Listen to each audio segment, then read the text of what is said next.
একদিন মূসা আলাইহিসসালাম আল্লাহর কাছে জানতে চাইলেন, হে আল্লাহ, আমার উম্মতদের ভিতরে সবচেয়ে পাপিষ্ঠ কোন ব্যক্তি?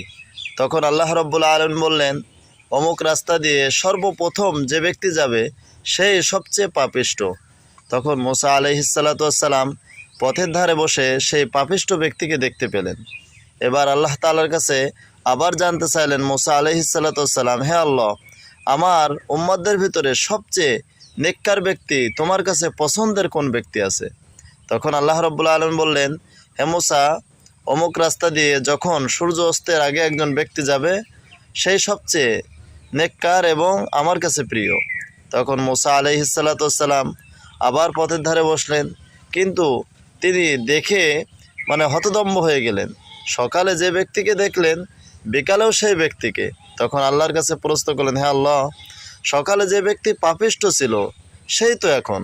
তখন আল্লাহ রাব্বুল আলামিন বললেন, হে মূসা, তার ওই লোকটার কাঁধে যে বাচ্চাটা ছিল, ওই বাচ্চাটা তার বাপকে প্রশ্ন করলো, আব্বা, এই যে বিরাট জঙ্গল, এই জঙ্গলের চেয়ে বড় কি কিছু আছে? তখন লোকটি বলল, হ্যাঁ আমার ছেলে, এই জঙ্গলের চেয়ে সবচেয়ে বড় পাহাড় আছে। তখন বাচ্চাটি আবার প্রশ্ন করলো, আব্বা, এই পাহাড়ের চেয়েও কি বড় কিছু আছে? তখন লোকটি বলল, বাবা, এই পাহাড়ের চেয়ে আমার গুনাহ এর চেয়ে আরও বেশি, এর চেয়ে বড়।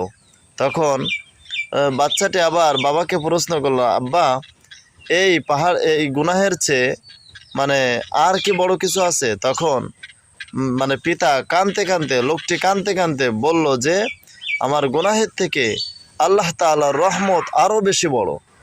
এই কথা শুনে আমি আল্লাহ তাআলা ওই ব্যক্তিকে ক্ষমা করে দিয়েছি। এজন্য আমাদের স্মরণ রাখতে হবে, আল্লাহ তাআলা আমাদের যে কোনো মুহূর্তে ক্ষমা করে দিতে পারেন। এজন্য তিনার কাছে আমাদের ক্ষমা চাইতে হবে। আল্লাহর কাছে ক্ষমা চাইলে অবশ্যই আল্লাহ তাআলা আমাদেরকে ক্ষমা করে নেককার বানিয়ে দেবেন। আমিন।